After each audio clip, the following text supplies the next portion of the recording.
Камбар-Ата биргесин алып өтүүчү туннелдин экинчи тарабынан дагы казуу иштери башталды. Совет мезгилинде ушул туннель казылып отуруп, бирок 126 метр калганда казылбай токтоп калган туннелди ачуу иштери былтыр башталган болчу. 1 жыл аралыгында 55 метр казылып бүттү. Ошондо экинчи тарабынан дагы мындай казуу иштеринин башталышы бир четинен убакытты дагы үнөндөйт, экинчи четинен жумушту дагы тездетет.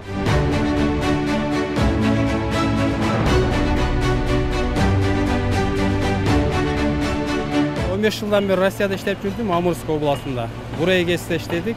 Телевизордон көрөт, ошо Камбар-Ата ГЭС салынып атканын, Камбар-Ата ГЭС башталып атканын. Анан ошактан патриоттук сезим ойгонуп, ошо өзүбүздүн ошактан үйрөнгөн тажрыйбабызды Камбар-Ата ГЭСке дагы келип иштегенге эме болду, түрткү болду. Анан бияк менен зарплата Россиянын зарплатасы салыштырмалуу экөө бирдей эле болуп калат экен. Анан бул жакта өзүң жериң, өзүң элиң, бул жакта иштеген ыңгайлуу экен да, чем Россияга карагандачы.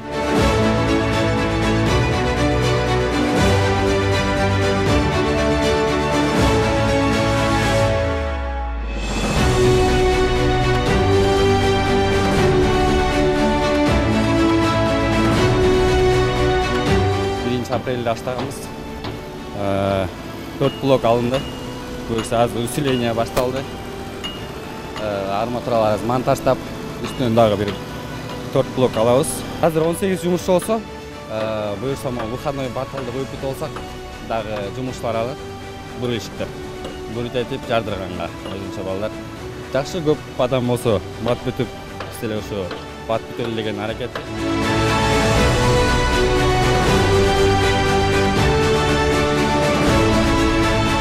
Убактылуу жолдун деңгээли 40 метрге түштү.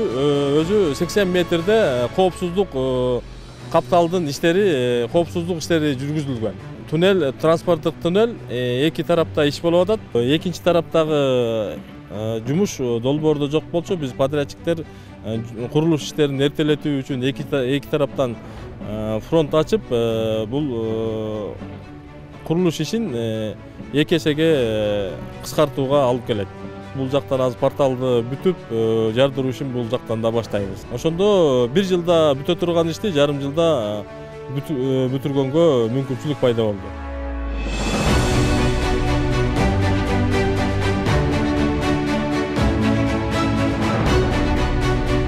Ал эми туннелдин ичиндеги тоону тешүү иштери кышы бою токтогон жок. Ушул тапта бул жерде кезектеги жардыруу иштерине даярдыктар көрүлүп жаткандыгына байланыштуу мунун ичине кирүүгө мүмкүнчүлүк болгон жок. Мындай жардыруу иштери демейде 10 күндө бирден болуп турат. Айжан Умолдошова, Бекжан Токтосунов, Ала Тоо 24, Жалал Абад облусу.